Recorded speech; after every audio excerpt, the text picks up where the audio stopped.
Good afternoon. Thank you for tuning in. My name is Toby Barrett, MPP for the riding of Haldimand, Norfolk. With me is Ed Myers, a freelance journalist and former editor of Frontline Security magazine. This afternoon, I am introducing a legislation, a private member's bill, and I'll just read the title. It's a Commission of Inquiry into Illegal Trade and Trafficking of People, Drugs, Money, Tobacco, and Weapons. I put out a notice of intent to all MPPs last December the 1st, MPPs from all parties. What I described then hasn't changed much over the last two and a half months or so. Introducing this under the Public Inquiries Act, a Commission of Inquiry, a time-limited one-year inquiry. And my intent is not to have an inquisition. It's to be an inquiry based on research, both published and unpublished papers, based on voluntary testimony, obviously scientists, researchers who would be willing to come forward, people working in the black market field, including individuals who would just like to come forward and present some of their opinions or some of their ideas. And of course, the goal is to present some recommendations to government a year down the road. The reason for doing this, my impetus, as an MPP for Haldimand, Norfolk, I represent tobacco country. To my surprise, last spring, I had a visit in my local constituency office in Simcoe from two different film documentary crews, one from Costa Rica, one from Guatemala. The reasons for interviewing me, the question was, how come so much of your local Ontario tobacco, Norfolk, Elgin, Oxford area tobacco is coming down to our countries as contraband? Then last fall, a documentary film crew, again, came into my small constituency office down in Norfolk County. They came up from Mexico, and a journalist came up from Mexico City representing Reforma newspaper. The government of Mexico had lowered tobacco taxes not that long before, and now they were seeing Ontario-grown contraband tobacco coming into to Mexico and into Mexico City. I didn't have much to tell them as far as who the players were and where this specifically was coming from, but I had some questions of my own, and I asked myself, if containers of tobacco, contraband tobacco, is going from Ontario down to Mexico, Guatemala, Costa Rica, what's coming back up? Secondly, who are we dealing with down there, and what kind of organizations are we getting involved with in these parts of Latin America? We know in the province of Ontario, I would say closer to 40% of our tobacco in this province is contraband, is illegal tobacco. We know that the people involved in this rub up against other criminal organized groups. We certainly know the connections. Many of the tobacco busts have involved drugs. Other drugs have involved firearms. With respect to drugs, and previously being elected, I spent 20 years with the Ontario Addiction Research Foundation. The drug business is operated on the large scale through organized crime networks, whether it be cocaine, heroin, other narcotic analgesics, whether it's amphetamines or cannabis, for that matter. The drug trade has been around for a number of years. Big money and the laundering of money, which is another commonality we see. And in my researches, I have come to realize there's a lot in common with the black market trafficking, whether it be people, tobacco, drugs, money, or weapons. There seem to be a lot of commonalities, and I'm not sure whether we as a society really understand what's going on and really understand what might be coming down in the future. I find the money laundering side of it, it's a cash-based economy, and now heavily involved in e-commerce, moving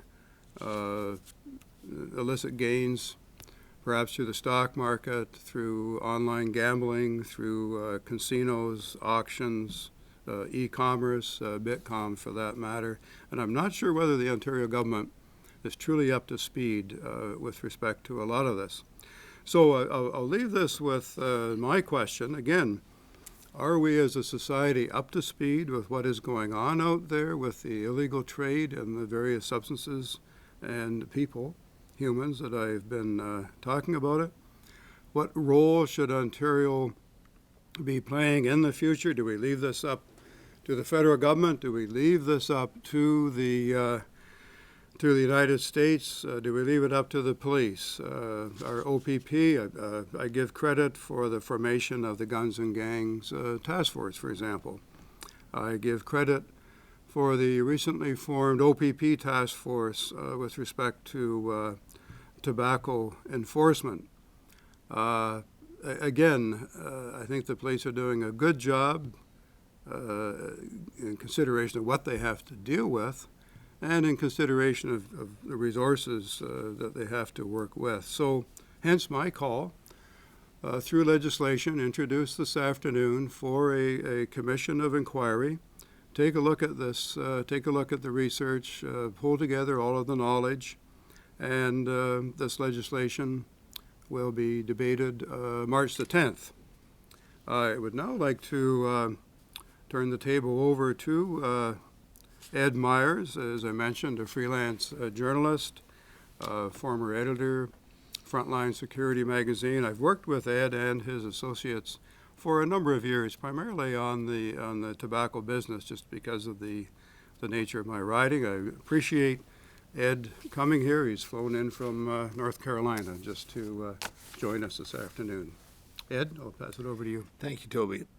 Thank you very much. It's a great opportunity for me to be here with Mr. Barrett to talk about this initiative. This, to me, is a very important initiative, and it's important for a number of respects. But I think what we're going to find through the findings of this work is the interconnectedness between these criminal networks, and that will be very important in terms of trying to understand what the scope of the problem is with trafficking of all these various things. So it's a very important initiative. Probably 4 to 5 years ago, it was in 2012, at Frontline Security magazine, we decided to have a look at the contraband tobacco issue in Ontario because we had heard that there was some linkages between organized crime and the contraband tobacco trade. Frontline Security is all about looking at issues of public safety and national security to try to bring to light those areas that need public policy attention, law enforcement attention, and basically a coordinated effort. So we started to look at Mr. Barrett's writing, and that is the tobacco belt in Canada. And what we found was that we in fact sent out some investigative journalists to look at the situation, And we were appalled and astounded by the amount of diversion that was happening in southern Ontario from these farms that did not go, where the tobacco did not go to legitimate manufacturers, but instead was diverted to other, what we now understand to be criminal elements.